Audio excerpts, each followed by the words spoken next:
ਵਾਹਿਗੁਰੂ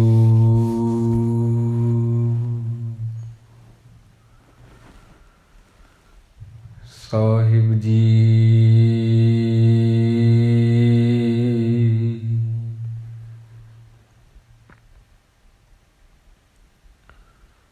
ਡੰਡੌਤ ਬੰਦਨ ਅਨਕ ਬਾਰ,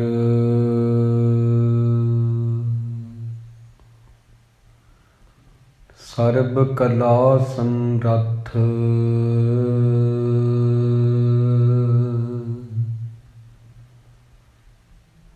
ਡੋਲਨ ਤੇ ਰਾਖੋ ਪ੍ਰਭੂ, ਨਾਨਕ ਦੇ ਕਰ ਹੱਥ।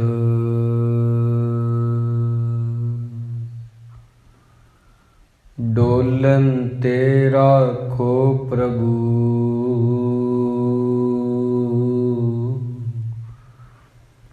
ਨਾਨਕ ਦੇ ਕਰ ਹੱਥ।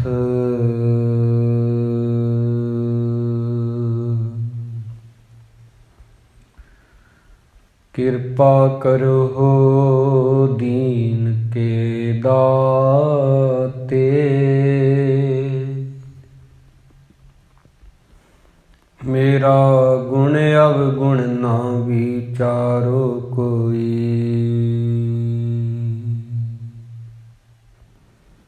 ਮਾਟੀ ਕਾ ਕਿਆ ਧੋਪੈ ਸੁਆਮੀ,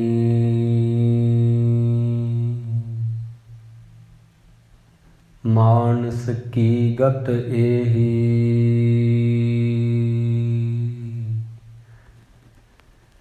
ਮਾਨਸ ਕੀ ਗਤ ਏਹੀ।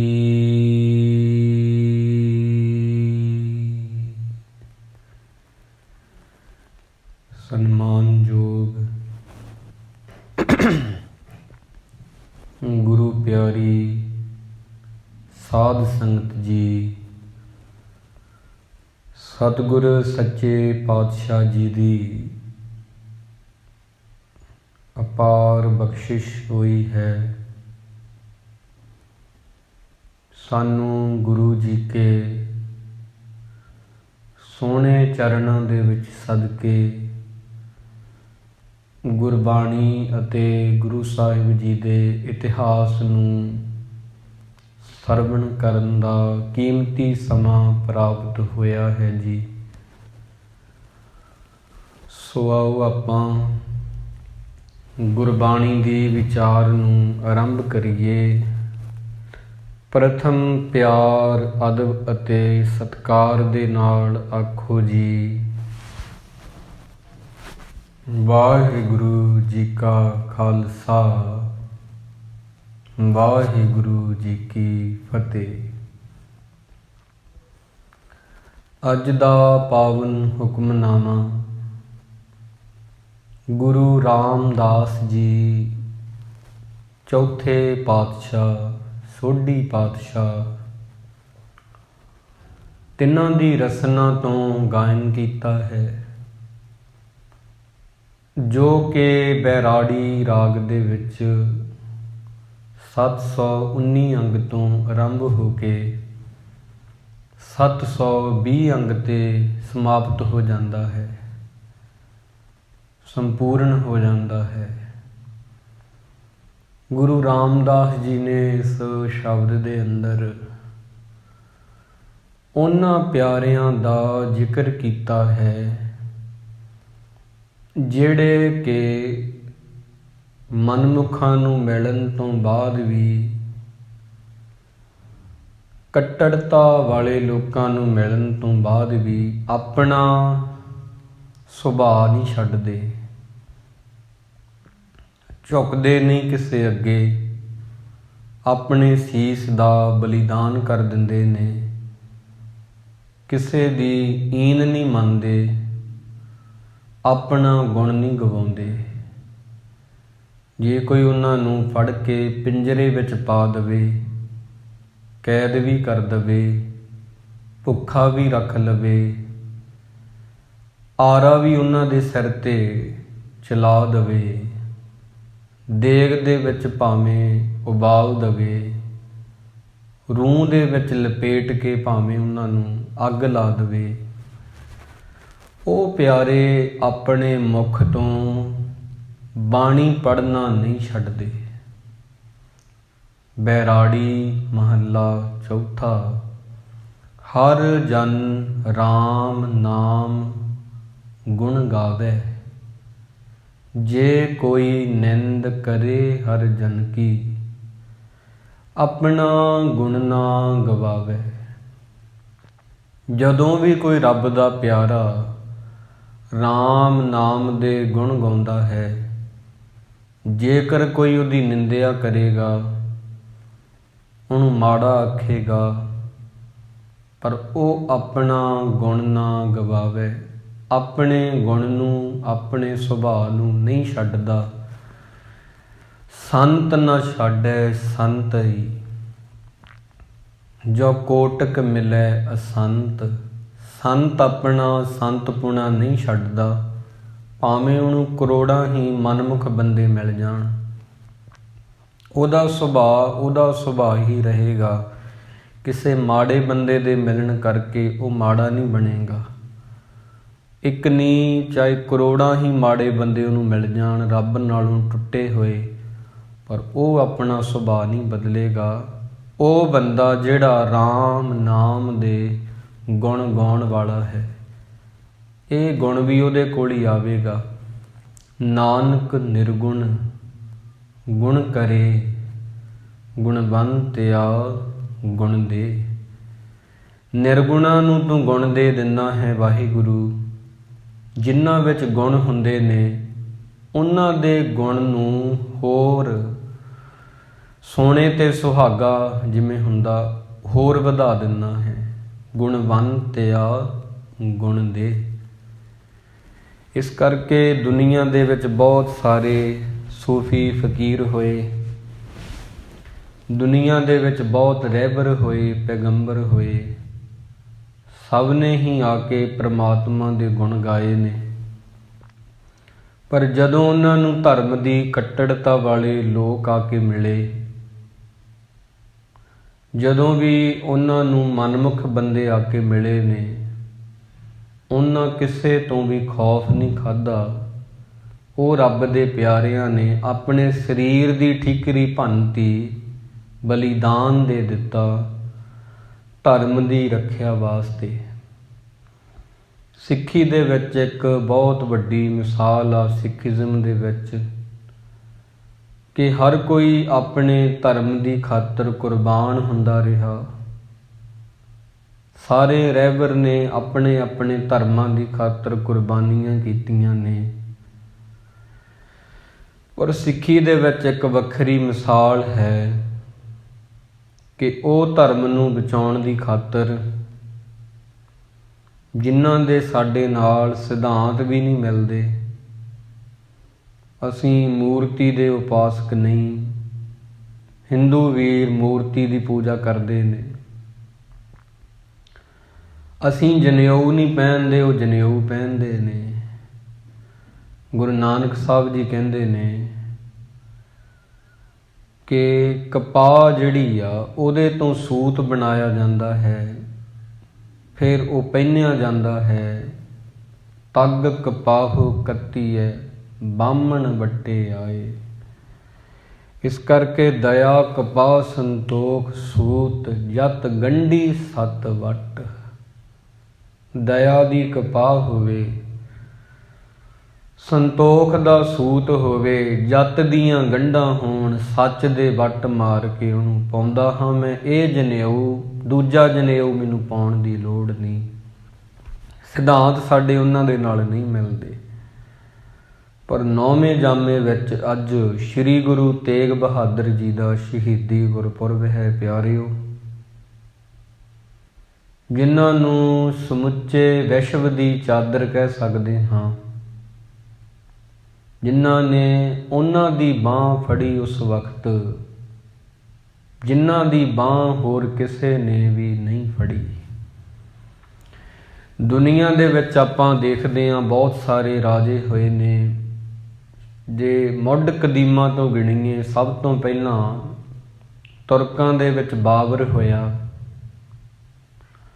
ਉਹ ਵੀ ਕੋਈ ਬਹੁਤਾ ਸਿਆਣਾ ਨਹੀਂ ਸੀ, ਉਹਨੇ ਬੜੇ ਹਮਲੇ ਕੀਤੇ ਨੇ ਭਾਰਤ ਤੇ। ਉਹਨੂੰ ਗੁਰੂ ਨਾਨਕ ਸਾਹਿਬ ਜੀ ਨੇ ਜਾਵਰ ਆਖਿਆ, ਏਤੀ ਮਾਰ ਪਈ ਕੁਰਲਾਣੇ, ਤੈਂ ਕੀ ਦਰਦ ਨ ਆਇਆ, ਜੇ ਸਕਤਾ ਸਕਤੇ ਕੋ ਮਾਰੇ, ਤਾ ਮਨ ਰੋਸ ਨ ਹੋਈ। ਬਾਬਰ ਨੇ ਵੀ ਬਹੁਤ ਸਾਰਾ ਜ਼ੁਲਮ ਕੀਤਾ ਹੈ, ਅਤਿਆਚਾਰ ਕੀਤਾ, ਲੋਕਾਂ ਨੂੰ ਖੂਬ ਲੁੱਟਿਆ, ਬਹੁਤ ਹਮਲੇ ਉਹਦੇ ਹੋਏ ਨੇ। ਹਮਾਯੂੰ ਵੀ ਇੱਦਾਂ ਦਾ ਸੀ, ਹੰਕਾਰ ਵਿੱਚ ਭਰਿਆ, ਅੱਗੇ ਦੂਸਰੇ ਨੰਬਰ ਵਾਲਾ ਰਾਜਾ। ਗੁਰੂ ਅੰਗਦ ਦੇਵ ਜੀ ਨੂੰ ਜਦੋਂ ਮਿਲਣ ਆਇਆ, ਬਹੁਤ ਹੰਕਾਰ 'ਚ ਭਰਿਆ ਸੀ। ਗੁਰੂ ਅੰਗਦ ਦੇਵ ਜੀ ਨੇ ਉਹਦੇ ਹੰਕਾਰ ਨੂੰ ਤੋੜਿਆ। ਅੱਗੇ ਅਕਬਰ ਬਾਦਸ਼ਾਹ ਸੀ, ਇਹ ਥੋੜਾ ਖੁੱਲ੍ਹ ਦਿਲੀ ਵਾਲਾ ਸੀ। ਗੁਰੂ ਅਮਰਦਾਸ ਜੀ ਦੀ ਸ਼ਰਨ ਪੈ ਕੇ ਸੰਗਤ ਕਰਕੇ ਹੀ ਇਹਨੂੰ ਵੀ ਲੰਗਰ ਵਿੱਚੋਂ ਰਸ ਆਇਆ। ਇਹੀ ਜਿਹੜਾ ਸੀ ਗੁਰੂ ਨਾਨਕ ਦੇ ਘਰ ਦਾ ਮੁਰੀਦ ਹੋਇਆ। ਫਿਰ ਜਹਾਂਗੀਰ ਹੋਇਆ, ਜਿਹਦਾ ਪਹਿਲਾ ਨਾਮ ਸਲੀਮ ਸੀ।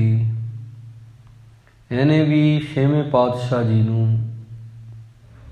ਗੁਰੂ ਅਰਜਨ ਦੇਵ ਜੀ ਮਹਾਰਾਜ ਨੂੰ ਕੰਨਾਂ ਦਾ ਕੱਚਾ ਹੋਣ ਕਰਕੇ ਤਸੀਹੇ ਦਿੱਤੇ ਨੇ, ਉਹੋ ਜਿਹੇ ਫਰਮਾਨ ਜਾਰੀ ਕੀਤੇ ਨੇ। ਸ਼ਾਹਜਹਾਂ ਫਿਰ ਹੋਇਆ ਤੇ ਉਹਦਾ ਅੱਗੇ ਪੁੱਤਰ ਔਰੰਗਜ਼ੇਬ ਧੱਕੇ ਦੇ ਨਾਲ ਗੱਦੀ ਤੇ ਬਹਿ ਗਿਆ। ਭਰਾਵਾਂ ਨੂੰ ਮਾਰ ਕੇ, ਦਾਰਾ ਸ਼ੁਕੋ ਦਾ ਕਤਲ, ਮੁਰਾਦ ਬਖਸ਼ ਨੂੰ ਸਜ਼ਾ, ਸੁਜਾ ਮੁਹੰਮਦ ਨੂੰ ਸਜ਼ਾ। ਆਪਣੇ ਭਤੀਜਿਆਂ ਨੂੰ ਮਾਰ ਕੇ, ਪਿਤਾ ਨੂੰ ਕੈਦ ਕਰਕੇ ਗੱਦੀ ਤੇ ਜਦੋਂ ਬੈਠਾ, ਉਹਨੇ ਇੱਕ ਕਾਨੂੰਨ ਬਣਾਇਆ। ਕਾਨੂੰਨ ਇਹ ਸੀ ਕਿ ਜੇਕਰ ਸਾਰੀ ਦੁਨੀਆ ਤੇ ਇੱਕ ਧਰਮ ਹੋ ਜੇ, ਫਿਰ ਝਗੜੇ ਖਤਮ ਹੋ ਜਾਣਗੇ। ਔਰੰਗਜ਼ੇਬ ਦਾ ਇਹ ਮੰਨਣਾ ਸੀ ਕਿ ਜੇ ਸਾਰੀ ਦੁਨੀਆ ਤੇ ਇੱਕੋ ਧਰਮ ਹੋ ਜਾਵੇ, ਸ਼ਾਇਦ ਕਿਤੇ ਧਰਮਾਂ ਦੀ ਲੜਾਈ ਖਤਮ ਹੋ ਜਾਏਗੀ। ਪਰ ਗੁਰੂ ਤੇਗ ਬਹਾਦਰ ਜੀ ਮਹਾਰਾਜ ਉਹਨੂੰ ਕਹਿੰਦੇ ਰਹੇ ਕਿ ਇੱਦਾਂ ਕਦੇ ਵੀ ਨਹੀਂ ਹੋਵੇਗਾ। ਜੇ ਸਾਰੇ ਦੁਨੀਆ ਦਾ ਇੱਕ ਧਰਮ ਹੋ ਜੇ, ਲੜਾਈ ਫਿਰ ਵੀ ਨਹੀਂ ਮੁੱਕੇਗੀ। ਉਹਦਾ ਕਾਰਨ ਕੀ ਆ? ਲੜਾਈ ਦਾ ਕਾਰਨ ਧਰਮ ਨਹੀਂ, ਲੜਾਈ ਦਾ ਕਾਰਨ ਮਨ ਹੈ। ਕਲੇਸ਼ ਦਾ ਘਰ ਮਨ ਹੈ। ਕਿਉਂਕਿ ਮੁਸਲਮਾਨਾਂ ਦੇ ਵਿੱਚ ਸੁੰਨੀ ਸੀਆਂ, ਧਰਮ ਇੱਕ ਹੀ ਆ। ਸੁੰਨੀ ਸੀਆਂ ਤੇ ਦੋ ਬਣ ਗਏ ਨੇ, ਅੱਗੇ ਬੜੇ ਤਬਕੇ ਬਣ ਗਏ ਨੇ, ਉਹਨਾਂ ਵਿੱਚ ਵੀ ਦੋ ਫਾੜ ਹੋ ਗਏ ਨੇ। ਗੁਰੂ ਤੇਗ ਬਹਾਦਰ ਜੀ ਨੇ ਆਖਿਆ ਸੀ, ਔਰੰਗਜ਼ੇਬ ਤੂੰ ਕੱਟੜਤਾ ਦੇ ਨਾਲ ਸਾਰੇ ਧਰਮਾਂ ਨੂੰ ਇੱਕ ਕਰ ਦੇਂਗਾ, ਧਰਮਾਂ ਦੇ ਵਿੱਚੋਂ ਧਰਮ ਨਿਕਲ ਆਉਣਗੇ। ਮੁਸਲਮਾਨਾਂ ਦੇ ਵਿੱਚ ਕਈ ਸੁੰਨੀ ਮੁਸਲਮਾਨ ਨੇ, ਕਈ ਸੀਆਂ ਮੁਸਲਮਾਨ ਨੇ, ਇਹਨਾਂ ਦੇ ਆਪਸ ਵਿੱਚ ਬਣਦੀ ਨਹੀਂ ਹੈਗੀ। ਗੁਰੂ ਤੇਗ ਬਹਾਦਰ ਜੀ ਕਹਿੰਦੇ ਸਾਡੇ 'ਚ ਵੀ ਐਵੇਂ ਹੀ ਹੁਣ ਹੋ ਗਿਆ, ਸਿੱਖਾਂ ਦੇ ਵਿੱਚ ਵੀ ਐਵੇਂ ਹੀ ਆ। ਜਦੋਂ ਕਿਸੇ ਨੇ ਅੰਮ੍ਰਿਤ ਪਾਨ ਕੀਤਾ ਹੁੰਦਾ, ਅਸੀਂ ਕਹਿ ਦਿੰਦੇ ਹਾਂ ਉਹਨੇ ਟਕਸਾਲੀਆਂ ਦਾ ਅੰਮ੍ਰਿਤ ਛਕਿਆ, ਉਹਨੇ ਨਾਨਕਸਰੀਆਂ ਦਾ ਛਕਿਆ, ਉਹਨੇ ਮਿਸ਼ਨਰੀਆਂ ਦਾ ਛਕਿਆ। ਅੰਮ੍ਰਿਤ ਗੁਰੂ ਗੋਬਿੰਦ ਸਿੰਘ ਜੀ ਦਾ ਹੀ ਆ, ਟਕਸਾਲੀਆਂ ਦਾ ਨਹੀਂ ਹੈਗਾ, ਮਿਸ਼ਨਰੀਆਂ ਦਾ ਨਹੀਂ ਹੈਗਾ, ਨਾਨਕਸਰੀਆਂ ਦਾ ਨਹੀਂ ਹੈਗਾ।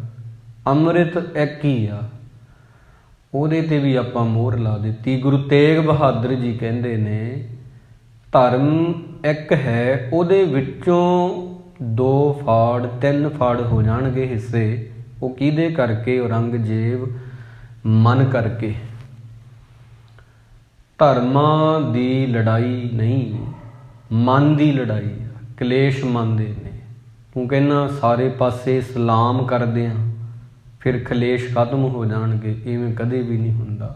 ਤਾਂ ਜਦੋਂ ਇਹ ਗੱਦੀ ਤੇ ਦਿੱਲੀ ਦੇ ਤਖਤ ਤੇ ਬਹਿ ਗਿਆ, ਸਾਧੂ ਸੰਤਾਂ ਨੂੰ ਇਹਨੇ ਕਤਲ ਕਰਵਾਇਆ।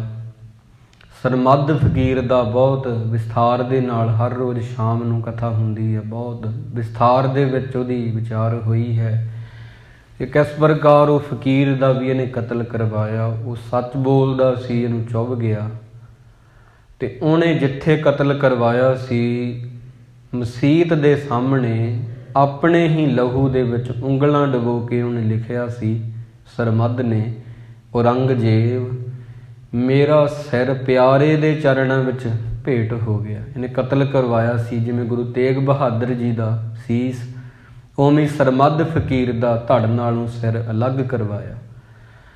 ਲਿਖਿਆ ਸੀ ਉਹਨੇ ਉਂਗਲਾਂ ਡੁਬੋ ਕੇ ਖੂਨ ਦੇ ਵਿੱਚ ਸਰਮੱਧ ਨੇ, ਔਰੰਗਜ਼ੇਬ ਮੇਰਾ ਸਿਰ ਤਾਂ ਪਿਆਰੇ ਦੇ ਚਰਨਾਂ ਵਿੱਚ ਭੇਟ ਹੋਇਆ, ਚੰਗਾ ਹੋਇਆ, ਬਹੁਤ ਚੰਗਾ ਹੋਇਆ, ਪਰ ਤੇਰੇ ਅੱਗੇ ਨਹੀਂ ਝੁਕਿਆ। ਮੈਂ ਆਪਣੇ ਗੁਣ ਨੂੰ ਬਰਕਰਾਰ ਰੱਖਿਆ, ਤੇਰੇ ਅੱਗੇ ਨਹੀਂ ਝੁਕਿਆ, ਤੇਰੀ ਈਂਦ ਨਹੀਂ ਮੈਂ ਮੰਨੀ। ਮਸਜਿਦ ਤੇ ਆਪਣੇ ਖੂਨ ਵਿੱਚ ਹੀ ਉਂਗਲਾਂ ਡੁਬੋ ਕੇ ਤੇ ਉਹਨੇ ਇਹ ਸ਼ਬਦ ਲਿਖੇ ਸੀ, ਇਹ ਬੈਂਤ ਲਿਖਿਆ ਸੀ ਸਰਮੱਧ ਫਕੀਰ ਨੇ। ਸੋ ਕਹਿਣ ਦਾ ਭਾਵ ਅੱਜ ਸ਼੍ਰੀ ਗੁਰੂ ਤੇਗ ਬਹਾਦਰ ਜੀ ਦਾ ਸ਼ਹੀਦੀ ਗੁਰਪੁਰਬ ਹੈ, ਉਹਦੇ ਪਰਥਾਈ ਆਪਾਂ ਵਿਚਾਰ ਕਰਨੀ ਹੈ। ਗੁਰੂ ਤੇਗ ਬਹਾਦਰ ਜੀ ਮਹਾਰਾਜ ਜਿਹੜੇ ਸੱਚੇ ਪਾਤਸ਼ਾਹ ਜੀ, ਜਦੋਂ ਔਰੰਗਜ਼ੇਬ ਨੇ ਬਹੁਤ ਹੀ ਜ਼ੁਲਮ ਕਮਾਇਆ, ਧੱਕੇ ਦੇ ਨਾਲ ਜਨੇਊ ਉਤਾਰੇ ਹਿੰਦੂ ਵੀਰਾਂ ਦੇ, ਮੱਥੇ ਤੇ ਲੱਗਾ ਹੋਇਆ ਤਿਲਕ ਉਤਾਰਿਆ ਧੱਕੇ ਨਾਲ, ਆਖਿਆ ਮੁਸਲਮਾਨ ਬਣ ਜੋ, ਨਹੀਂ ਤਾਂ ਫਿਰ ਮੌਤ ਕਬੂਲ ਕਰੋ। ਦੋ ਸ਼ਰਤਾਂ ਰੱਖੀਆਂ ਕਿ ਜਾਂ ਤਾਂ ਮੁਸਲਮਾਨ ਬਣੋ ਤੇ ਜਾਂ ਫਿਰ ਆਹ ਦੇਖੋ ਤਲਵਾਰ, ਇਹਦੇ ਨਾਲ ਕੱਟ ਦਿੱਤੇ ਜਾਓਗੇ। ਕਹਿਣ ਲੱਗੇ ਇਵੇਂ ਤਾਂ ਸਾਡਾ ਧਰਮ ਹੀ ਖਤਮ ਹੋ ਜਾਏਗਾ। ਕਸ਼ਮੀਰ ਤੋਂ ਪੰਡਿਤ ਚੱਲ ਕੇ ਆਏ ਗੁਰੂ ਤੇਗ ਬਹਾਦਰ ਮਹਾਰਾਜ ਸੱਚੇ ਪਾਤਸ਼ਾਹ ਜੀ ਦੇ ਪਾਸ, ਕਹਿਣ ਲੱਗੇ ਕਿਰਪਾ ਕਰੋ ਜੀ ਸਾਡੇ ਤੇ। ਹੁਣ ਤਾਂ ਗੁਰੂ ਸਾਹਿਬ ਜੀ ਕਹਿੰਦੇ ਫਿਰ ਕਿਸੇ ਸਤਪੁਰਸ਼, ਬੁੱਧ ਪੁਰਸ਼, ਰੱਬ ਦੇ ਪਿਆਰੇ ਦੇ ਬਲੀਦਾਨ ਦੀ ਲੋੜ ਪਵੇਗੀ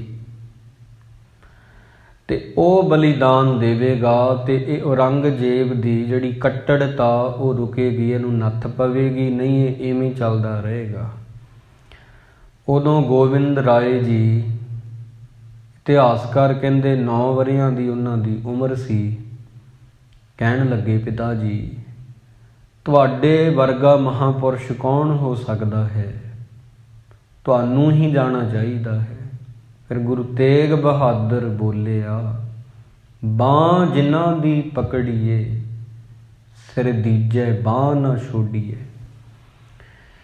ਗੁਰੂ ਤੇਗ ਬਹਾਦਰ ਜੀ ਨੇ ਆਏ ਹੋਏ ਕਸ਼ਮੀਰੀ ਪੰਡਿਤ ਹਿੰਦੂ ਵੀਰ ਭਾਵ ਉਹਨਾਂ ਦੀ ਫਰਿਆਦ ਸੁਣੀ। ਕਹਿੰਦੇ ਔਰੰਗਜ਼ੇਬ ਨੂੰ ਜਾ ਕੇ ਕਹਿ ਦਿਓ ਕਿ ਮੈਨੂੰ ਉਹ ਇਸਲਾਮ ਕਬੂਲ ਜੇ ਕਰਵਾ ਲਵੇ ਤੇ ਤੁਸੀਂ ਸਾਰੇ ਉਹਦੇ ਪਿੱਛੇ ਪਿੱਛੇ ਹੀ ਇਸਲਾਮ ਕਬੂਲ ਕਰ ਲਓਗੇ। ਗੁਰੂ ਤੇਗ ਬਹਾਦਰ ਨੂੰ ਮਨਾ ਲਾ, ਅਸੀਂ ਵੀ ਸਾਰੇ ਮੁਸਲਮਾਨ ਹੋ ਜਾਵਾਂਗੇ ਕਿ ਸਾਡਾ ਗੁਰੂ ਮੰਨ ਜੇਗਾ। ਔਰੰਗਜ਼ੇਬ ਕੋਲ ਖਬਰ ਪਹੁੰਚੀ ਆ ਤੇ ਉਹਦੇ ਹੀ ਕਾਜ਼ੀਆਂ ਨੇ ਦੱਸਿਆ ਕਿ ਇਹ ਮਸਲਾ ਹੈ।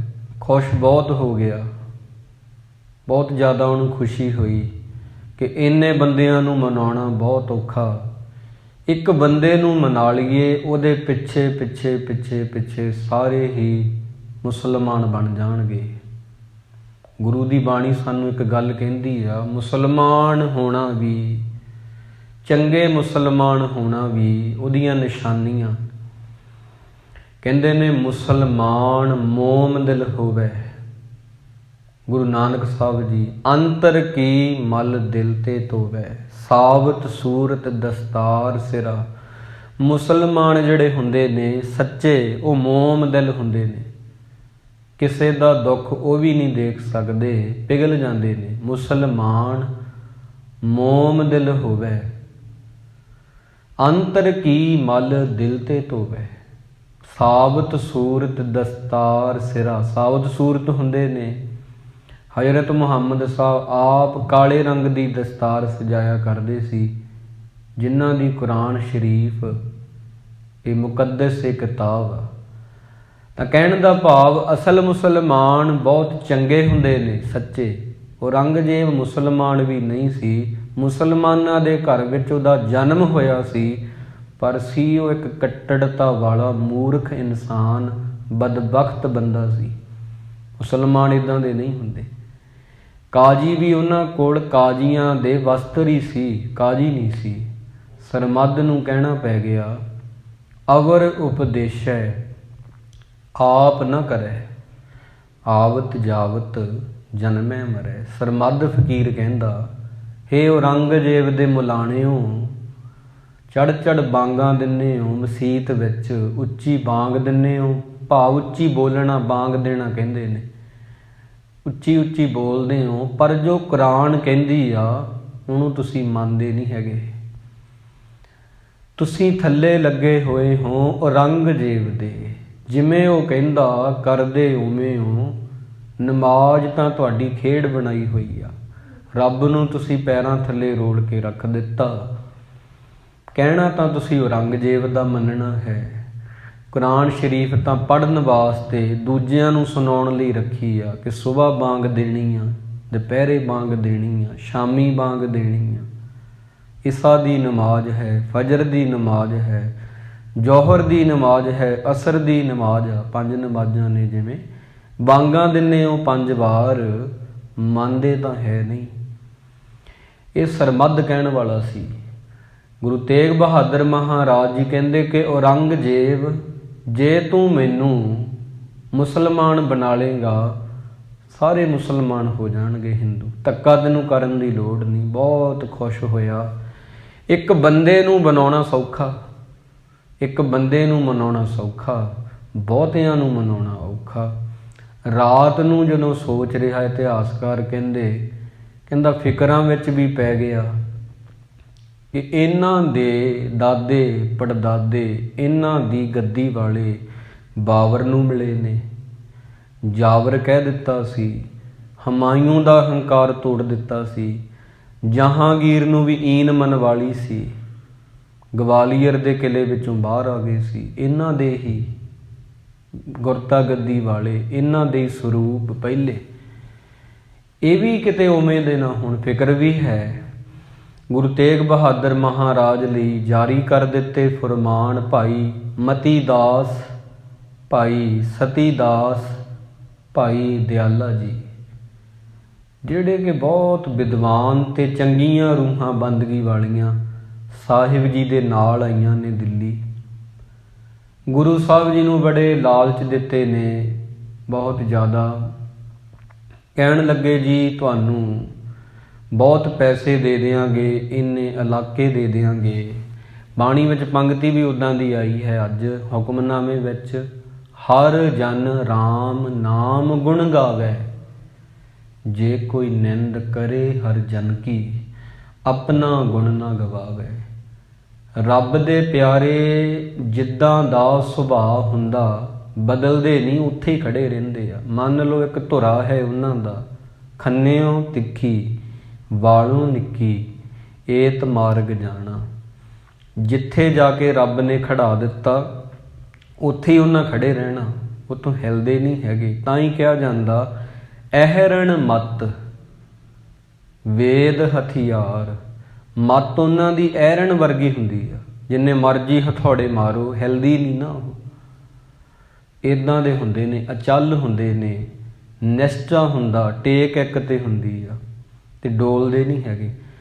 ਭਾਈ ਸਤੀ ਦਾਸ ਜੀ ਜਿਹੜੇ ਸਨ, ਜਦੋਂ ਗੁਰੂ ਤੇਗ ਬਹਾਦਰ ਜੀ ਕੋਈ ਬਾਣੀ ਰਚਦੇ ਨਾ, ਫਾਰਸੀ ਵਿੱਚ ਉਦੋਂ ਹੀ ਨਾਲ ਅਨੁਵਾਦ ਕਰ ਦਿੰਦੇ ਸੀ। ਏਡੇ ਵੱਡੇ ਵਿਦਵਾਨ ਸੀ। ਸ਼ਹਾਦਤ ਹੋਣਾ ਤਾਂ ਬਹੁਤ ਉੱਚੀਆਂ ਗੱਲਾਂ ਨੇ। ਸ਼ਹੀਦ ਮੌਤ ਦਾ ਬਟਨਾ ਮਲ ਕੇ ਸੋਹਣੇ ਹੋ ਜਾਂਦੇ ਆ ਹੋਰ ਵੀ। ਭਾਈ ਸਤੀ ਦਾਸ, ਭਾਈ ਮਤੀ ਦਾਸ, ਭਾਈ ਦਿਆਲਾ ਜੀ। ਅੱਜ ਗੁਰੂ ਤੇਗ ਬਹਾਦਰ ਜੀ ਦਾ ਸ਼ਹੀਦੀ ਗੁਰਪੁਰਬ ਹੈ, ਤਾਂ ਉਹਦੇ ਪਰਥਾਏ ਆਪਾਂ ਇਹ ਵਿਚਾਰ ਕਰ ਰਹੇ ਹਾਂ। ਕਹਿਣ ਦਾ ਭਾਵ ਇਹ ਆ, ਉਹ ਤਾਂ ਹੈ ਹੀ ਪਹਿਲਾਂ ਹੀ ਬੜੇ ਸੋਹਣੇ ਸੀ, ਸ਼ਹੀਦ ਹੋ ਕੇ ਹੋਰ ਵੀ ਸੋਹਣੇ ਤੇ ਸੁਹਾਗਾ ਹੋ ਗਿਆ। ਸਤੀ ਦਾਸ ਜੀ ਫਾਰਸੀ ਦੇ ਬਹੁਤ ਵਿਦਵਾਨ ਸੀ, ਬਹੁਤ ਵੱਡੇ, ਜਿਨ੍ਹਾਂ ਨੂੰ ਰੂੰ 'ਚ ਲਪੇਟ ਕੇ ਸ਼ਹੀਦ ਕਰਵਾਇਆ ਗਿਆ ਉਹਨਾਂ ਨੇ।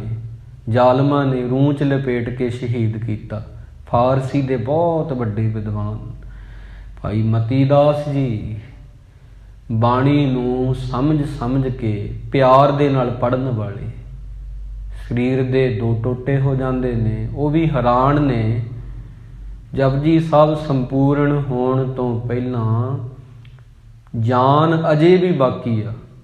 ਗੁਰਮੁਖ ਰੋਮ ਰੋਮ ਹਰਿ ਧਿਆਵੈ, ਇਹ ਪੰਗਤੀ ਨੂੰ ਭਾਈ ਮਤੀ ਦਾਸ ਨੇ ਸੱਚ ਕਰਕੇ ਦਿਖਾਇਆ ਕਿ ਪ੍ਰਮਾਤਮਾ ਰੋਮ ਰੋਮ ਵਿੱਚ ਵਸ ਸਕਦਾ ਬੰਦੇ ਦੇ, ਪਰ ਉਦੋਂ ਪਹਿਲਾਂ ਇੱਕ ਦੂੰ ਜੀਵੋ ਲੱਖ ਹੋਏ, ਲੱਖ ਹੋਵੇ ਲੱਖ ਵੀਸ। ਇੱਕ ਜੀਵ ਨੂੰ ਲੱਖ ਵਾਰ, ਲੱਖ ਤੋਂ ਕਰੋੜਾਂ ਵਾਰ ਰੱਬ ਦਾ ਜੇ ਨਾਮ ਜਪਿਆ ਜਾਵੇ, ਭੋਜਨ ਦੀ ਬੁਰਕੀ ਮੂੰਹ ਰਾਹੀਂ ਅੰਦਰ ਜਾਂਦੀ ਆ, ਮਿੱਝ ਬਣਦੀ ਆ, ਮਾਸ ਬਣਦੀ ਆ। ਇੱਦਾਂ ਹੀ ਹਰੀ ਦਾ ਜਪਿਆ ਹੋਇਆ ਨਾਮ ਵੀ ਜ਼ੁਬਾਨ ਤੋਂ ਅੰਦਰ ਜਾ ਸਕਦਾ ਹੈ, ਉਹ ਵੀ ਰੋਮ ਰੋਮ 'ਚ ਵੱਸ ਸਕਦਾ ਹੈ। ਇਹ ਦੱਸਣ ਵਾਲੇ, ਇਹ ਪੰਗਤੀ ਦੇ ਅਰਥ ਕਰਨ ਵਾਲੇ ਭਾਈ ਮਤੀ ਦਾਸ ਜੀ ਨੇ। ਭਾਈ ਦਿਆਲਾ ਜੀ ਜਿਹੜੇ ਉਹਨਾਂ ਦੇ ਸਤਿਗੁਰਾਂ ਦੇ ਨਾਲ ਸਨ, ਉਹਨਾਂ ਦਾ ਜਿਹੜਾ ਜੀਵਨ ਹੈ ਅੰਦਰੋਂ ਬਾਹਰੋਂ ਨਿਰਮਲ ਨੇ ਬਿਲਕੁਲ। ਦੇਗ ਵਿੱਚ ਉਬਾਲੇ ਖਾ ਕੇ ਵੀ ਕਿਵੇਂ ਸਬਰ ਤੇ ਸ਼ੁਕਰ ਕੀਤਾ ਜਾ ਸਕਦਾ। ਆਖਰੀ ਇੱਛਾ ਇਹ ਹੋ ਸਕਦੀ ਹੈ ਬੰਦੇ ਦੀ, ਇਹ ਨਹੀਂ ਕਿ ਮੈਨੂੰ ਛੱਡ ਦਿਓ ਮੈਂ ਇਸਲਾਮ 'ਚ ਆ ਜਾਊਂਗਾ। ਇਹ ਸੀ ਸਾਡਾ ਮੁੱਖ ਗੁਰੂ ਦੇ ਪਿੰਜਰੇ ਵੱਲ ਕਰ ਦਿਓ। ਗੁਰੂ ਤੇਗ ਬਹਾਦਰ ਜੀ ਨੂੰ ਜਿਸ ਪਿੰਜਰੇ 'ਚ ਕੈਦ ਕੀਤਾ ਗਿਆ, ਨਾ ਤਾਂ ਉਹਦੇ ਵਿੱਚ ਖੜਿਆ ਜਾਂਦਾ ਸੀ, ਨਾ ਬੈਠਿਆ ਜਾਂਦਾ ਸੀ, ਉਹਦੇ ਵਿੱਚ ਕਿੱਲ ਲੱਗੇ ਹੋਏ ਸੀ। ਸਤਿਗੁਰਾਂ ਨੂੰ ਭੋਜਨ ਵੀ ਨਹੀਂ ਦਿੱਤਾ ਗਿਆ, ਪਾਣੀ ਵੀ ਨਹੀਂ ਦਿੱਤਾ ਗਿਆ। ਵਾਰ-ਵਾਰ ਇਹੀ ਕਹਿੰਦੇ ਸੀ, ਇਸਲਾਮ ਕਬੂਲ ਕਰੋ, ਇਸਲਾਮ ਕਬੂਲ ਕਰੋ। ਦੂਜੀ ਸ਼ਰਤ ਕਰਾਮਾਤ ਦਿਖਾ ਦਿਓ, ਤੀਜੀ ਸ਼ਰਤ ਮੌਤ ਕਬੂਲ ਕਰੋ, ਪਹਿਲੀ ਸ਼ਰਤ ਇਸਲਾਮ ਕਬੂਲ ਕਰੋ, ਮੁਸਲਮਾਨ ਬਣ ਜਾਓ। ਦੂਜੀ ਸ਼ਰਤ ਰੱਖੀ ਗਈ ਕਰਾਮਾਤ ਦਿਖਾਓ।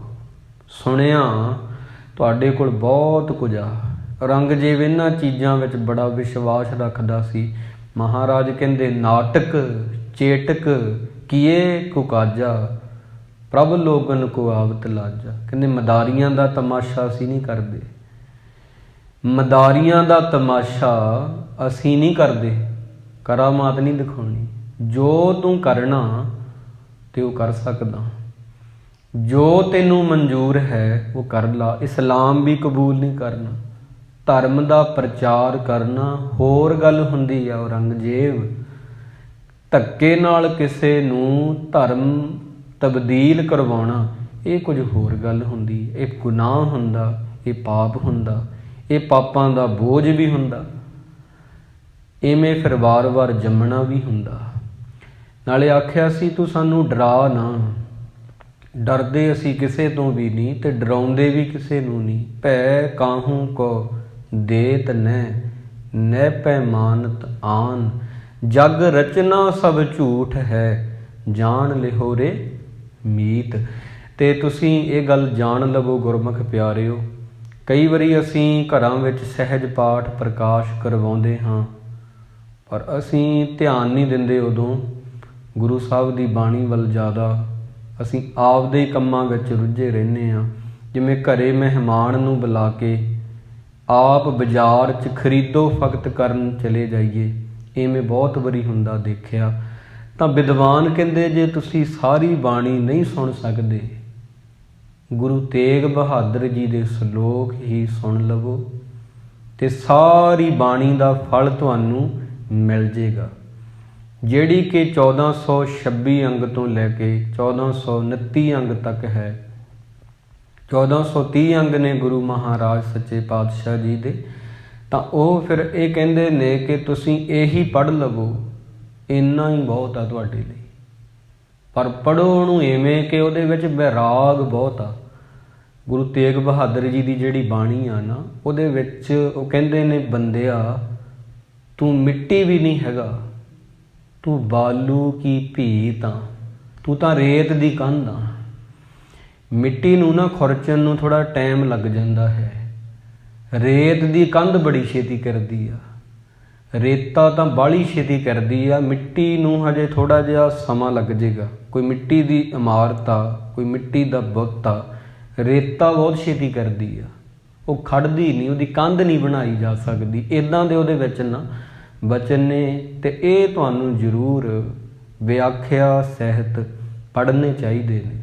ਕਹਿਣ ਦਾ ਭਾਵ ਮੇਰੇ ਇਹ ਆ, ਸਾਰੀ ਬਾਣੀ ਨਹੀਂ, ਜਪਜੀ ਸਾਹਿਬ ਨੂੰ ਪੜ੍ਹ ਲਓ ਵਿਆਖਿਆ ਸਣੇ, ਗੁਰੂ ਤੇਗ ਬਹਾਦਰ ਜੀ ਦੇ ਸ਼ਲੋਕ ਨੇ ਉਹਨਾਂ ਨੂੰ ਪੜ੍ਹ ਲਓ। ਬਹੁਤ ਤੁਹਾਡੀ ਸਿਹਤ ਲਈ, ਤੁਹਾਡੇ ਮਨ ਲਈ ਇਹ ਚੰਗੀਆਂ ਗੱਲਾਂ ਨੇ, ਪਰ ਪੜ੍ਹੋ ਉਹਨੂੰ ਵਿਆਖਿਆ ਸਣੇ। ਪਹਿਲਾਂ ਵੈਸੇ ਪੜ੍ਹਨਾ ਸ਼ੁਰੂ ਕਰੋ ਕਿ ਇਹ ਮੇਰੇ ਗੁਰੂ ਸਾਹਿਬ ਦੀ ਬਾਣੀ ਆ। ਕਦੇ ਇਹਨੂੰ ਗੁਰੂ ਤੇਗ ਬਹਾਦਰ ਜੀ ਬੋਲਦੇ ਸੀ, ਅੱਜ ਮੈਂ ਕਹਿ ਰਿਹਾ, ਜਗ ਰਚਨਾ ਸਭ ਝੂਠ ਹੈ ਔਰੰਗਜ਼ੇਬ, ਦੁਨੀਆ ਦੀ ਰਚਨਾ ਝੂਠ ਹੈ, ਜਾਣ ਲੈ ਹੋਰੇ ਮੀਤ। ਮਿੱਤਰ ਬਣਾ ਕੇ ਕਿਹਾ, ਹੇ ਮਿੱਤਰ ਤੂੰ ਸਮਝ ਜਾ ਇਸ ਗੱਲ ਨੂੰ। ਮਿੱਤਰ ਬਣ ਕੇ ਕਿਹਾ, ਦੁਨੀਆ ਦੀ ਰਚਨਾ ਝੂਠ ਹੈ ਪਿਆਰੇ ਮਿੱਤਰ, ਤੂੰ ਇਸ ਗੱਲ ਨੂੰ ਸਮਝਦਾ ਕਿਉਂ ਨਹੀਂ। ਕਹੇ ਨਾਨਕ ਥਿਰ ਨਾ ਰਹਿ ਜਿਉਂ ਬਾਲੂ ਕੀ ਭੀਤ। ਬਾਲੂ ਕਹਿੰਦੇ ਨੇ ਰੇਤ ਨੂੰ, ਰੇਤ ਦੀ ਕੰਧ ਜਿਹੜੀ ਆ ਇਹ ਬਹੁਤਾ ਸਮਾਂ ਨਹੀਂ ਟਿਕਣ ਵਾਲੀ। ਔਰੰਗਜ਼ੇਬ ਤੇਰਾ ਤਖਤ ਕਿਤਨਾ ਕੁ ਸਮਾਂ ਹੈ, ਬਾਦਸ਼ਾਹੀ ਕਿਤਨਾ ਕੁ ਸਮਾਂ, ਇਹ ਨਸ਼ੇ ਵਿੱਚ ਤੂੰ ਆ ਕੇ ਜੋ ਕਰ ਰਿਹਾ ਉਹ ਗਲਤ ਹੈ। ਕਹਿੰਦਾ ਨਹੀਂ, ਤਿੰਨ ਗੱਲਾਂ ਦੇ ਵਿੱਚੋਂ ਜਿਹੜੀ ਵੀ ਕਬੂਲ ਆ ਤੇ ਹੁਣ ਤੁਸੀਂ ਉਹ ਕਹਿ ਦਿਓ ਮਨਜ਼ੂਰ ਆ। ਮੁਸਲਮਾਨ ਬਣੋ ਪਹਿਲੀ ਸ਼ਰਤ, ਦੂਜੀ ਸ਼ਰਤ ਇਹ ਆ ਕਿ ਕਰਾਮਾਤ ਦਿਖਾ ਦਿਓ, ਤੀਜੀ ਸ਼ਰਤ ਉਹ ਦੇਖੋ ਜਲਾਦ ਖੜੇ ਨੇ ਤੇ ਮਰਨ ਲਈ ਤਿਆਰ ਹੋ ਜਾਓ। ਗੁਰੂ ਤੇਗ ਬਹਾਦਰ ਜੀ ਕਹਿੰਦੇ, ਔਰੰਗਜ਼ੇਬ ਸਾਨੂੰ ਤੀਜੀ ਗੱਲ ਤੇਰੀ ਕਬੂਲ ਆ, ਪਹਿਲੀ ਵੀ ਮਨਜ਼ੂਰ ਨਹੀਂ, ਦੂਜੀ ਵੀ ਕਦੇ ਵੀ ਮਨਜ਼ੂਰ ਨਹੀਂ, ਤੀਜੀ ਮਨਜ਼ੂਰ ਆ। ਫਿਰ ਕਹਿੰਦੇ ਇਉਂ ਕਰੋ, ਇਹਨਾਂ ਦੇ ਸਾਥੀਆਂ ਨੂੰ ਪਹਿਲਾਂ ਇਹਨਾਂ ਸਾਹਮਣੇ ਕਤਲ ਕਰੋ, ਹੋ ਸਕਦਾ ਮਨ ਬਦਲ ਜੇ, ਬਹੁਤ ਤਸੀਹੇ ਦੇ ਕੇ ਮਾਰੋ। ਇਵੇਂ ਕਰੋ ਕਿ ਇੱਦਾਂ ਕਦੇ ਮੌਤ ਕਿਸੇ ਦੀ ਹੋਈ ਨਾ ਹੋਵੇ, ਖੌਫ ਹੋ ਜੇ ਅੰਦਰ ਪੈਦਾ। ਇਹ ਵੀ ਇੱਥੋਂ ਤੱਕ ਵੀ ਇਤਿਹਾਸਕਾਰ ਤਾਂ ਕਹਿੰਦੇ ਕਿ ਜੇਵਲ ਨਸਾ ਔਰੰਗਜ਼ੇਬ ਦੀ ਪੁੱਤਰੀ ਸੀ, ਕਹਿਣ ਲੱਗਾ ਮੈਂ ਇਹਦੇ ਨਾਲ ਤੁਹਾਡਾ ਨਿਕਾਹ ਕਰ ਦੂੰਗਾ।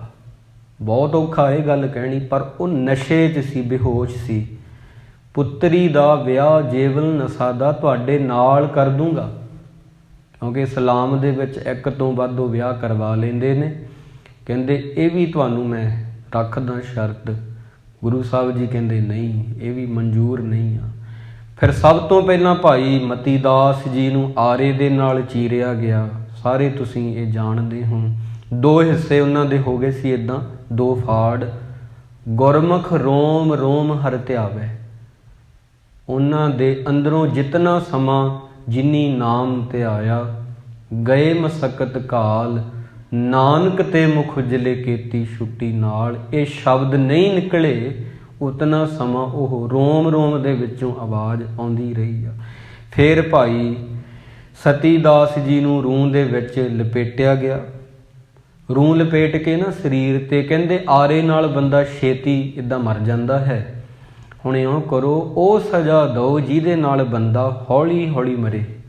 ਕਹਿੰਦੇ ਇੱਕਦਮ ਬੰਦੇ ਨੂੰ ਮਾਰ ਦਿਓ ਤੇ ਕਹਿੰਦੇ ਸਜ਼ਾ ਬੜੀ ਛੇਤੀ ਖਤਮ ਹੋ ਗਈ, ਇੱਦਾਂ ਨਹੀਂ ਤੜਫਾਓ। ਕਾਜੀ ਕਹਿੰਦੇ ਫਿਰ ਇਉਂ ਕਰੋ, ਰੂੰ ਲਪੇਟੋ, ਜਿਹੜਾ ਦੂਸਰਾ ਸਾਥੀ ਆ ਉਹਦੇ ਦੁਆਲੇ ਰੱਸੀਆਂ ਬੰਨ੍ਹ ਦਿਓ ਤੇ ਅੱਗ ਲਾ ਦਿਓ। ਇਹ ਮੱਚਣ ਦਾ ਜਿਹੜਾ ਕਸ਼ਟ ਆ ਨਾ ਸਰੀਰ ਨੂੰ, ਮਾੜਾ ਜਿਹਾ ਆਪਣਾ ਤਵੇ ਤੇ ਹੱਥ ਲੱਗ ਜੇ, ਮਾੜਾ ਜਿਹਾ ਰੋਟੀ ਪਕਾਉਂਦੇ ਆ ਕਈ ਵਾਰ ਇੱਦਾਂ ਹੁੰਦਾ, ਉਦੋਂ ਹੀ ਦਿਮਾਗ ਕਹਿੰਦਾ ਪਿੱਛੇ ਨੂੰ ਖਿੱਚ ਲਾ। ਬਹੁਤ ਔਖਾ ਸੀ ਇਹ। ਵਿਦਵਾਨ ਇੱਥੋਂ ਤੱਕ ਵੀ ਲਿਖਦੇ ਨੇ, ਕਹਿੰਦੇ ਜੇ ਤੁਹਾਨੂੰ ਲੱਗਦਾ ਹੈ ਤੁਸੀਂ ਜ਼ਿੰਦਗੀ ਵਿੱਚ ਬਹੁਤ ਦੁਖੀ ਹੋ, ਇਉਂ ਕਰੋ, ਹੌਸਪੀਟਲ ਦੇ ਵਿੱਚ ਇੱਕ ਵਾਰਡ ਹੁੰਦਾ, ਉੱਥੇ ਸੜੇ ਲੋਕਾਂ ਦਾ, ਝੁਲਸੇ ਲੋਕਾਂ ਦਾ ਇਲਾਜ ਕੀਤਾ ਜਾਂਦਾ। ਉੱਥੇ ਜਾਓ ਤੇ ਤੁਹਾਨੂੰ ਲੱਗੂ ਕਿ ਮੈਂ ਤਾਂ ਬਿਲਕੁਲ ਵੀ ਦੁਖੀ ਨਹੀਂ ਹਾਂ ਇਹਨਾਂ ਸਾਹਮਣੇ। ਤੁਹਾਡੇ ਦੁੱਖ, ਤੁਹਾਡੀ ਸਮੱਸਿਆ, ਤੁਹਾਡੀਆਂ ਪਰੇਸ਼ਾਨੀਆਂ ਛੋਟੀਆਂ ਹੋ ਜਾਣਗੀਆਂ ਉਹ ਝੁਲਸੇ ਹੋਏ, ਸੜੇ ਹੋਏ ਲੋਕਾਂ ਦਾ ਜਿੱਥੇ ਇਲਾਜ ਹੁੰਦਾ ਉਹਨਾਂ ਦੇ ਅੱਗੇ। ਭਾਈ ਸਤੀਦਾਸ ਜੀ ਨੂੰ ਰੂੰ 'ਚ ਲਪੇਟਿਆ ਗਿਆ, ਅੱਗ ਲਾ ਦਿੱਤੀ। ਇਤਨੀ ਤਕਲੀਫ, ਇਤਨੀ ਪੀੜਾ ਹੋਈ ਹੋਵੇਗੀ, ਪਰ ਧਿਆਨ ਕਿੱਥੇ ਆ? ਧਿਆਨ ਗੁਰੂ ਤੇਗ ਬਹਾਦਰ ਜੀ ਵੱਲ ਆ। ਤੇ ਸ਼ਹੀਦ ਜਿਹੜੇ ਹੁੰਦੇ ਨੇ, ਮੌਤ ਦਾ ਵਟਣਾ ਮਲ ਕੇ ਸੋਹਣੇ ਹੋ ਜਾਂਦੇ ਨੇ। ਪਹਿਲਾਂ ਹੀ ਸੋਹਣੇ ਸੀ ਉਹ ਤਾਂ, ਜੋ ਹਰ ਕਾ ਪਿਆਰਾ ਸੋ ਸਭਨਾ ਕਾ ਪਿਆਰਾ। ਜਿਹੜੇ ਗੁਰੂ ਤੇਗ ਬਹਾਦਰ ਜੀ ਦੇ ਪਿਆਰੇ ਨੇ, ਉਹ ਸਾਰਿਆਂ ਨੂੰ ਪਿਆਰੇ ਲੱਗਦੇ ਨੇ, ਸਾਰਿਆਂ ਨੂੰ ਚੰਗੇ ਲੱਗਦੇ ਨੇ। ਪਰ ਹੋਰ ਵੀ ਸੋਹਣੇ ਹੋ ਗਏ ਸ਼ਹੀਦ ਹੋ ਕੇ। ਭਾਈ ਦਿਆਲਾ ਜੀ ਨੂੰ ਕਹਿੰਦੇ ਹੁਣ ਦੇਗ 'ਚ ਉਬਾਲ ਦਿਓ। ਕਹਿੰਦੇ ਗੁਰੂ ਮਹਾਰਾਜ ਦੇਖਦੇ ਰਹੇ ਆਪਣੇ ਪਿਆਰਿਆਂ ਨੂੰ। ਆਖਰੀ ਇੱਛਾ ਜਦੋਂ ਪੁੱਛੀ ਆ, ਆਖਰੀ ਇੱਛਾ ਕੀ ਆ? ਇਹੀ ਆਖਿਆ, ਸਾਡਾ ਮੁੱਖ ਗੁਰੂ ਵੱਲ ਰੱਖ ਦਿਓ, ਹੋਰ ਨਹੀਂ ਕੁਝ ਚਾਹੀਦਾ। ਸਾਡੇ ਪ੍ਰੀਤਮ ਦੇ ਵੱਲ ਸਾਡਾ ਮੁੱਖ ਕਰ ਦਿਓ, ਹੋਰ ਨਹੀਂ ਕੁਝ ਚਾਹੀਦਾ। ਫਿਰ ਗੁਰੂ ਤੇਗ ਬਹਾਦਰ ਜੀ ਨੂੰ ਫਿਰ ਕਹਿੰਦੇ, ਹਜੇ ਵੀ ਕਹਿੰਦੇ ਡੁੱਲੇ ਬੇਰਾਂ ਦਾ ਕੁਝ ਨਹੀਂ ਵਿਗੜਿਆ। ਕਾਜੀ ਕਹਿੰਦਾ ਮੰਜੂ, ਹਜੇ ਵੀ ਕੁਝ ਨਹੀਂ ਵਿਗੜਿਆ। ਸਾਥੀ ਹੋਈ ਸ਼ਹੀਦ ਹੋਏ ਨੇ, ਇਹੀ ਕਤਲ ਹੋਏ ਨੇ, ਪਰ ਤੁਸੀਂ ਤਾਂ ਅਜੇ ਜਿਉਂਦੇ ਹੋ ਨਾ। ਗੁਰੂ ਸਾਹਿਬ ਕਹਿੰਦੇ ਨਹੀਂ, ਇੱਦਾਂ ਨਹੀਂ ਅਸੀਂ ਕਬੂਲ ਕਰਾਂਗੇ। ਫਿਰ ਕਹਿੰਦੇ ਫਿਰ ਇਹਨਾਂ ਤੋਂ ਵੀ ਪੁੱਛੋ ਆਖਰੀ ਇੱਛਾ ਕੀ ਆ। ਉਦੋਂ ਉੱਥੇ ਇੱਕ ਬੋਰਡ ਸੀ, ਬਹੁਤ ਪੁਰਾਣਾ, ਇਤਿਹਾਸਕਾਰ ਲਿਖਦੇ ਨੇ, ਉਹਦੇ ਲਾਗੇ ਇੱਕ ਖੂਹ ਸੀ। ਗੁਰੂ ਸਾਹਿਬ ਜੀ ਕਹਿੰਦੇ ਅਸੀਂ ਇਸ਼ਨਾਨ ਕਰਨਾ ਚਾਹੁੰਦੇ ਹਾਂ। ਆਖਰੀ ਇੱਛਾ ਉਹਨਾਂ ਨੇ ਇਹੀ ਕਹੀ ਤੇ ਜਪਜੀ ਸਾਹਿਬ ਦਾ ਪਾਠ ਕੀਤਾ ਇਸ਼ਨਾਨ ਕਰਕੇ। ਤੇ ਕਿਉਂਕਿ ਉਹ ਪਿੰਜਰਾ ਜਿਹੜਾ ਸੀ ਨਾ, ਤੇ ਉਹ ਬਹੁਤ ਜ਼ਿਆਦਾ ਖਤਰਨਾਕ ਸੀ, ਨਾ ਖੜਿਆ ਜਾਂਦਾ ਨਾ ਬੈਠਿਆ ਜਾਂਦਾ। ਉਹਦੇ ਵਿੱਚੋਂ ਬਾਹਰ ਨਿਕਲ ਕੇ ਇਸ਼ਨਾਨ ਕੀਤਾ। ਉਹ ਲਹੂ ਦੇ ਜਿਹੜੇ ਸਨ ਛਿੱਟੇ ਲੱਗੇ ਹੋਏ ਸਰੀਰ ਤੇ, ਉਹਨੂੰ ਸਾਫ਼ ਕਰਨ ਦਾ ਮਨੋਰਥ ਸੀ। ਬਾਣੀ ਪੜ੍ਹਨ ਤੋਂ ਪਹਿਲਾਂ ਜਪਜੀ ਸਾਹਿਬ ਦੀ ਬਾਣੀ ਸੰਪੂਰਨ ਕੀਤੀ ਆ। ਜਲਾਦ ਨੇ ਆ ਕੇ ਫਿਰ ਗੁਰੂ ਸਾਹਿਬ ਜੀ ਦੇ ਸੀਸ ਨੂੰ ਧੜ ਨਾਲੋਂ ਅਲੱਗ ਕੀਤਾ ਹੈ। ਭਾਈ ਜੈਤਾ ਜੀ ਜਿਹੜੇ ਨੇ, ਜਿਨ੍ਹਾਂ ਨੂੰ ਸ਼ਹੀਦ ਭਾਈ ਜੀਵਨ ਸਿੰਘ ਜੀ ਆਪਾਂ ਕਹਿੰਦੇ ਆ, ਜਿਨ੍ਹਾਂ ਦਾ ਬੜਾ ਯੋਗਦਾਨ ਆ, ਸੀਸ ਲੈ ਕੇ ਆਨੰਦਪੁਰ ਸਾਹਿਬ ਆਏ ਨੇ। ਲੱਖੀ ਸ਼ਾਹ ਨੇ ਸਤਿਗੁਰੂ ਜੀ ਦੇ ਧੜ ਨੂੰ ਗੱਡਿਆਂ 'ਚ ਲੱਦ ਕੇ, ਬਹੁਤ ਗੱਡੇ ਲਿਆਂਦੇ, ਉਹਨਾਂ ਦੀ ਧੂੜ ਉੱਡੀ ਬਲਦਾਂ ਨਾਲ, ਦਿਖਿਆ ਹੀ ਨਹੀਂ ਕੁਝ। ਬਹੁਤ ਜ਼ਿਆਦਾ ਗੱਡੇ ਸੀ, ਕਿਉਂਕਿ ਅਮੀਰ ਸਨ ਤੇ ਘਰ ਨੂੰ ਹੀ ਅੱਗ ਲਾ ਦਿੱਤੀ ਆਪਣੇ। ਬਾਅਦ ਵਿੱਚ ਜਦੋਂ ਪੂਰੀ ਤਰ੍ਹਾਂ ਸੰਸਕਾਰ ਹੋ ਗਿਆ, ਰੌਲਾ ਪਾਤਾ ਮੇਰੇ ਘਰ ਨੂੰ, ਪਤਾ ਨਹੀਂ ਕਿਵੇਂ ਅੱਗ ਲੱਗ ਗਈ। ਲੋਕੋ ਬੁਝਾਓ ਬੁਝਾਓ ਬੁਝਾਓ, ਇੱਦਾਂ ਦੇ ਸਿੱਖ ਹੋਏ ਨੇ। ਇਸ ਕਰਕੇ ਅਸੀਂ ਗੁਰੂ ਨਾਨਕ ਸਾਹਿਬ ਜੀ ਦੀ ਉਮਤ ਹਾਂ। ਗੁਰੂ ਤੇਗ ਬਹਾਦਰ ਜੀ ਦਾ ਸ਼ਹੀਦੀ ਗੁਰਪੁਰਬ ਹੈ। ਮੇਰੇ ਕਹਿਣ ਦਾ ਭਾਵ ਇਹ ਆ, ਤੇਗ ਬਹਾਦਰ ਕੇ ਚਲਤ ਭਇਓ ਜਗਤ ਕੋ ਸ਼ੋਕ। ਗੁਰੂ ਤੇਗ ਬਹਾਦਰ ਜੀ ਦੀ ਸ਼ਹਾਦਤ ਜਦੋਂ ਹੋਈ, ਦਿੱਲੀ ਦੇ ਲੋਕਾਂ ਵਿੱਚ ਹਾਹਾਕਾਰ ਮਚ ਗਈ, ਪਰ ਦੇਵਲੋਕ ਵਿੱਚ, ਸੱਚਖੰਡ ਦੇ ਵਿੱਚ ਉਹਨਾਂ ਦੀ ਜੈ ਜੈਕਾਰ ਗੁਰੂ ਕੀ ਹੋਈ ਹੈ। ਧਰਮ ਹੇਤ ਸਾਕਾ ਜਿਨ ਕੀਆ, ਸੀਸ ਦਿਆ ਪਰ ਸਿਰ ਨਾ ਦਿਆ। ਗੁਰੂ ਤੇਗ ਬਹਾਦਰ ਜੀ ਨੇ ਸੀਸ ਤਾਂ ਦੇ ਦਿੱਤਾ, ਪਰ ਝੁਕੇ ਨਹੀਂ ਉਹਦੇ ਅੱਗੇ, ਔਰੰਗਜ਼ੇਬ ਅੱਗੇ। ਇਸ ਕਰਕੇ ਹਰ ਜਨ ਰਾਮ ਨਾਮ ਗੁਣ ਗਾਵੇ, ਜੇ ਕੋਈ ਨਿੰਦ ਕਰੇ ਹਰ ਜਨ ਕੀ, ਆਪਣਾ ਗੁਣ ਨਾ ਗਵਾਵੇ। ਅੱਜ ਦੇ ਹੁਕਮਨਾਮੇ ਵਿੱਚ ਆ, ਰੱਬ ਦੇ ਪਿਆਰੇ ਆਪਣਾ ਸੁਭਾਅ ਨਹੀਂ ਛੱਡਦੇ, ਭਾਵੇਂ ਸਾਹਮਣੇ ਔਰੰਗਜ਼ੇਬ ਖੜਾ ਹੈ। ਗੁਰੂ ਤੇਗ ਬਹਾਦਰ ਜੀ ਨਹੀਂ ਬਦਲਦੇ। ਔਰੰਗਜ਼ੇਬ ਸਾਹਮਣੇ ਸਰਮੱਦ ਖੜਾ, ਬੇੜੀਆਂ 'ਚ ਜਕੜਿਆ ਫਕੀਰ, ਸਰਮੱਦ ਨਹੀਂ ਬਦਲਿਆ, ਝੁਕਿਆ ਹੀ ਨਹੀਂ ਉਹ। ਤਾਂ ਜਿਹੜੇ ਨਹੀਂ ਝੁਕਦੇ ਜ਼ਾਲਮਾਂ ਅੱਗੇ, ਗਗਨ ਦਮਾਮਾ ਬਾਜਿਓ ਪਰਿਓ ਨਿਸ਼ਾਨੇ ਘਾਓ, ਖੇਤ ਜੋ ਮਾਂਡਿਓ ਸੂਰਮਾ ਅਬ ਜੂਜਨ ਕੋ ਦਾਓ, ਸੂਰਾ ਸੋ ਪਹਿਚਾਨੀਏ ਜੋ ਲਰੇ ਦੀਨ ਕੇ ਹੇਤ, ਪੁਰਜਾ ਪੁਰਜਾ ਕੱਟ ਮਰੈ ਕਬੂ ਨਾ ਛਾਡੇ ਖੇਤ। ਇਹੀ ਸੂਰਮੇ ਹੁੰਦੇ ਨੇ। ਗੁਰੂ ਗੋਬਿੰਦ ਸਿੰਘ ਜੀ ਮਹਾਰਾਜ ਕਹਿੰਦੇ, ਸੂਰਵੀਰ ਉਹ ਨਹੀਂ ਜਿਹੜਾ ਸਰੀਰ ਕਰਕੇ ਤਕੜਾ ਹੈ, ਯੋਧਾ ਉਹ ਆ ਜਿਹਦੀ ਆਤਮਾ ਬਲਵਾਨ ਆ, ਯੋਧਾ ਉਹ ਆ ਜਿਹੜਾ ਬਚਨਾਂ ਦਾ ਪੱਕਾ ਹੈ। ਗੁਰੂ ਤੇਗ ਬਹਾਦਰ ਜੀ ਨੇ ਬਚਨ ਕੀਤਾ ਸੀ, ਹੁਣ ਜੋ ਹੋਵੇਗਾ ਮੈਨੂੰ ਕਬੂਲ ਹੋਵੇਗਾ। ਗੁਰੂ ਤੇਗ ਬਹਾਦਰ ਬੋਲਿਆ, ਬਾਂਹ ਜਿਨ੍ਹਾਂ ਦੀ ਪਕੜੀਏ ਤਰਪਈਏ ਬਾਂਹ ਨਾ ਛੋਡੀਏ, ਸਿਰ ਦੀਜੈ ਬਾਂਹ ਨਾ ਛੋਡੀਏ। ਜਿਨ੍ਹਾਂ ਦੀ ਮੈਂ ਬਾਂਹ ਫੜ ਲਵਾਂ ਇੱਕ ਵਾਰ, ਫੇਰ ਮੈਂ ਛੱਡਦਾ ਨਹੀਂ, ਭਾਵੇਂ ਮੇਰਾ ਸੀਸ ਸਿਰ ਭਾਵੇਂ ਅਲੱਗ ਹੋ ਜੇ ਧੜ ਤੋਂ। ਇਹ ਫਲਸਫਾ ਗੁਰੂ ਮਹਾਰਾਜ ਨੇ ਸਾਨੂੰ ਬਖਸ਼ਿਆ। ਕਹਿੰਦੇ ਸੀ ਸਿੱਖਾਂ ਦੇ ਗੁਰੂ ਸਿੱਖਾਂ ਨੂੰ ਪਿਆਰ ਕਰਦੇ ਆ, ਕਹਿੰਦੇ ਨਹੀਂ, ਹਿੰਦੂਆਂ ਨੂੰ ਵੀ ਅਸੀਂ ਉਨਾ ਹੀ ਕਰਦੇ ਹਾਂ। ਹਿੰਦੂ ਵੀਰਾਂ ਦੇ ਮੱਥੇ 'ਤੇ ਲੱਗਾ ਹੋਇਆ ਤਿਲਕ ਜਿਹੜਾ ਲਾਉਂਦੇ ਨੇ, ਉਹਨੂੰ ਰੰਗ ਨਾ ਸਮਝ ਲਿਓ ਪਿਆਰਿਓ, ਉਹ ਗੁਰੂ ਤੇਗ ਬਹਾਦਰ ਜੀ ਦਾ ਖੂਨ ਆ। ਜੇ ਉਹ ਆਪਣਾ ਬਲੀਦਾਨ ਨਾ ਦਿੰਦੇ, ਦਿੱਲੀ ਦੇ ਚਾਂਦਨੀ ਚੌਂਕ ਦੇ ਵਿੱਚ ਇਹ ਤਿਲਕ ਅੱਜ ਹੋਣਾ ਨਹੀਂ ਸੀ। ਇਸ ਕਰਕੇ ਗੁਰੂ ਸਾਹਿਬ ਜੀ ਤਾਂ ਬਹੁਤ ਪਿਆਰ ਕਰਦੇ ਨੇ, ਪਰ ਆਪਾਂ ਦੇਖਣਾ ਕਿ ਆਪਾਂ ਉਹਨਾਂ ਲਈ ਕੀ ਕੀਤਾ। ਜਿਨ੍ਹਾਂ ਨੇ ਸਾਡੇ ਲਈ ਖੂਨ ਵਹਾਇਆ, ਦੇਗ ਚੋਂ ਵਾਲੇ ਖਾਧੇ ਤੇ ਰੂਹ 'ਚ ਲਪੇਟ ਕੇ ਸ਼ਹੀਦ ਹੋ ਗਏ, ਜਿਨ੍ਹਾਂ ਨੂੰ ਆਰੇ ਹੇਠ ਚਰਾਇਆ ਗਿਆ, ਉਹਨਾਂ ਦੀ ਖਾਤਰ ਚੌਂਕੜਾ ਵੀ ਨਾ ਲਾ ਸਕੀ ਸਿੱਖ ਕੌਮ। ਗੁਰੂ ਸਾਹਿਬ ਦੀ ਗੱਲ ਸੱਚੀ ਹੋ ਗਈ। ਔਰੰਗਜ਼ੇਬ ਧਰਮ ਨੂੰ ਇੱਕ ਕਰਨਾ ਚਾਹੁੰਦਾ, ਸੋਚਦਾ ਵੀ ਧਰਮ ਖਤਮ ਹੋ ਜਾਣਗੇ, ਲੜਾਈ ਮੁੱਕ ਜੇਗੀ। ਕਹਿੰਦਾ ਵੀ ਦੁਨੀਆ 'ਤੇ ਇੱਕ ਧਰਮ ਹੀ ਚਾਹੀਦਾ, ਮੁਸਲਮਾਨ। ਇਵੇਂ ਧਰਮਾਂ ਦੀ ਲੜਾਈ ਖਤਮ ਹੋ ਜੇਗੀ? ਨਹੀਂ, ਲੜਾਈ ਮਨ ਦੀ ਆ, ਧਰਮਾਂ ਦੀ ਨਹੀਂ ਹੈਗੀ।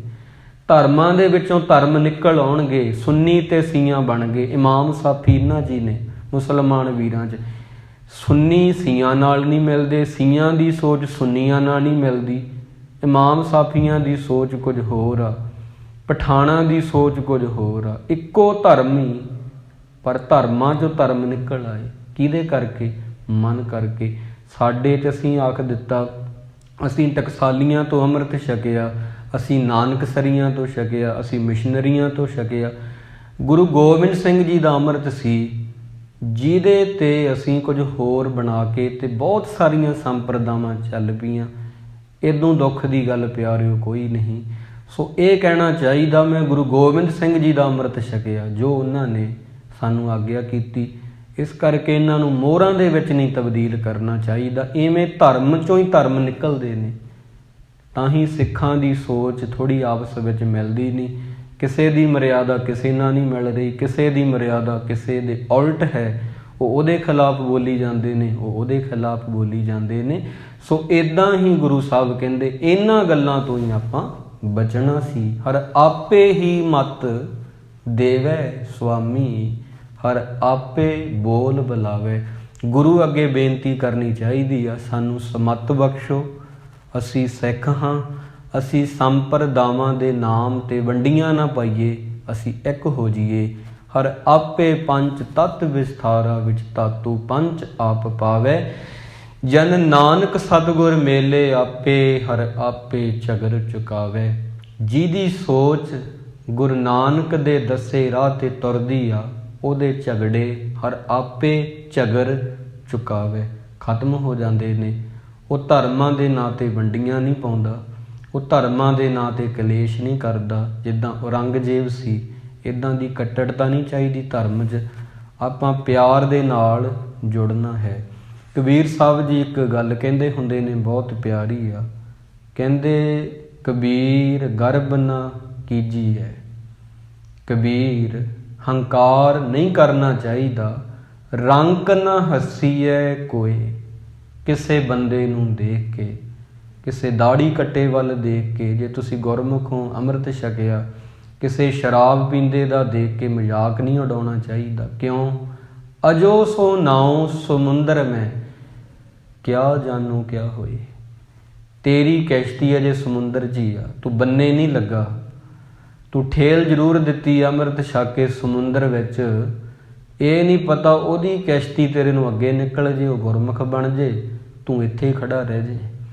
ਕਦੇ ਵੀ ਕਿਸੇ ਦਾ ਆਪਾਂ ਮਜ਼ਾਕ ਨਹੀਂ ਉਡਾਉਣਾ ਜ਼ਿੰਦਗੀ ਵਿੱਚ। ਰੰਕ ਨਾ ਹੱਸੀਐ ਕੋਏ, ਇਹ ਨਹੀਂ ਪਤਾ ਕਦੋਂ ਉਹ ਸਾਡੇ ਤੋਂ ਅੱਗੇ ਲੰਘ ਜੇ। ਬੰਦਗੀ ਵੀ ਉਹ ਕਰ ਸਕਦਾ। ਬਹੁਤ ਬੰਦੇ ਇੱਥੇ ਦੇਖੇ ਗਏ ਨੇ, ਪਹਿਲਾਂ ਬਹੁਤ ਸ਼ਰਾਬ ਪੀਂਦੇ ਸੀ, ਮਹਾਰਾਜ ਨੇ ਕਿਰਪਾ ਕਰਤੀ, ਉਹ ਗੁਰਮੁਖ ਬਣ ਗਏ, ਅਸੀਂ ਉੱਥੇ ਖੜੇ ਰਹਿ ਗਏ। ਇਸ ਕਰਕੇ ਸਿੱਖ ਨੇ ਨਫ਼ਰਤ ਤਾਂ ਕਰਨੀ ਨਹੀਂ ਕਿਸੇ ਨਾਲ, ਹਾਂ ਉਹਨੂੰ ਪ੍ਰੇਰਨਾ ਜ਼ਰੂਰ ਆ। ਨਫ਼ਰਤ ਕਰਨੀ ਕੁਝ ਹੋਰ ਆ, ਪ੍ਰੇਰਨਾ ਕੁਝ ਹੋਰ ਹੁੰਦਾ ਹੈ। ਸੋ ਗੁਰੂ ਸਾਹਿਬ ਕਿਰਪਾ ਕਰਨ। ਗੁਰੂ ਤੇਗ ਬਹਾਦਰ ਜੀ ਦਾ ਜਿਹੜਾ ਸ਼ਹੀਦੀ ਗੁਰਪੁਰਬ ਆ, ਇਹਨੂੰ ਸਿੱਖ ਕੌਮ ਵੱਡੇ ਪੱਧਰ 'ਤੇ ਮਨਾਉਂਦੀ ਆ ਬਹੁਤ ਜ਼ਿਆਦਾ। ਪਰ ਇਹ ਹਿੰਦੂ ਵੀਰਾਂ ਨੂੰ ਸਾਥ ਦੇਣਾ ਚਾਹੀਦਾ ਹੈ ਮੇਰੇ ਮੁਤਾਬਕ, ਕਿਉਂਕਿ ਸਾਂਝਾ ਹੋਣਾ ਚਾਹੀਦਾ ਹੈ, ਇਕੱਲੇ ਸਿੱਖਾਂ ਦਾ ਨਹੀਂ, ਉਹਨਾਂ ਨੂੰ ਵੀ ਇਹਦੇ ਵਿੱਚ ਸ਼ਾਮਲ ਹੋਣਾ ਚਾਹੀਦਾ ਹੈ। ਅੱਗੇ ਹੋ ਕੇ ਇਹ ਦਿਵਸ ਜਿਹੜਾ ਹੈ ਸਤਿਗੁਰੂ ਜੀ ਦਾ ਗੁਰਪੁਰਬ ਆ, ਸ਼ਹੀਦੀ ਗੁਰਪੁਰਬ, ਜ਼ਰੂਰ ਉਹਨਾਂ ਨੂੰ ਅੱਗੇ ਆਉਣਾ ਚਾਹੀਦਾ। ਇਹੀ ਆਪਾਂ ਅਰਦਾਸ ਕਰਦੇ ਹਾਂ। ਸਾਰਿਆਂ ਦੇ ਅੰਦਰ ਵਸਦੇ ਹੋਏ ਪਰਮਾਤਮਾ ਨੂੰ ਬਹੁਤ ਸਾਰਾ ਪਿਆਰ ਹੈ। ਗੁਰੂ ਸਾਹਿਬ ਜੀ ਕਿਰਪਾ ਕਰਨ। ਜੋ ਆਪਾਂ ਅੱਜ ਇਤਿਹਾਸ ਦੀ ਵਿਚਾਰ ਕੀਤੀ ਆ, ਇਹਨੂੰ ਆਪਾਂ ਪੱਲੇ ਬੰਨ੍ਹ ਕੇ ਲੈ ਕੇ ਜਾਣਾ ਹੈ। ਗੁਰੂ ਮਹਾਰਾਜ ਨਾਲ ਆਪਾਂ ਵੀ ਪਿਆਰ ਕਰਨਾ ਹੈ। ਗੁਰੂ ਸਾਹਿਬ ਦੀ ਸ਼ਾਨ, ਗੁਰੂ ਤੇਗ ਬਹਾਦਰ ਜੀ ਦੀ, ਭਾਈ ਸਤੀ ਦਾਸ, ਭਾਈ ਮਤੀ ਦਾਸ, ਭਾਈ ਦਿਆਲਾ ਜੀ, ਇਹਨਾਂ ਦੀ ਸ਼ਾਨ ਵਿੱਚ ਬੋਲਦਿਆਂ ਇੱਕ ਨਹੀਂ ਬਹੁਤ ਭੁੱਲਾਂ ਹੋ ਗਈਆਂ ਹਨ। ਗੁਰੂ ਦੀ ਸੰਗਤ ਤੇ ਸਤਿਗੁਰੂ ਜੀ ਸਾਨੂੰ ਬਖਸ਼ ਲੈਣ। ਆਓ ਇਹਨਾਂ ਸ਼ਹੀਦਾਂ ਦੀ ਯਾਦ ਵਿੱਚ ਚੌਂਕੜਾ ਮਾਰ ਕੇ ਇੱਕ ਮਨ ਇੱਕ ਹੋ ਕੇ ਪਿਆਰਿਓ ਵਾਹਿਗੁਰੂ ਕਹਿ ਲਈਏ ਜੀ।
ਦੇਹੋ ਸੱਜਣ ਅਸੀਸੜੀਆਂ,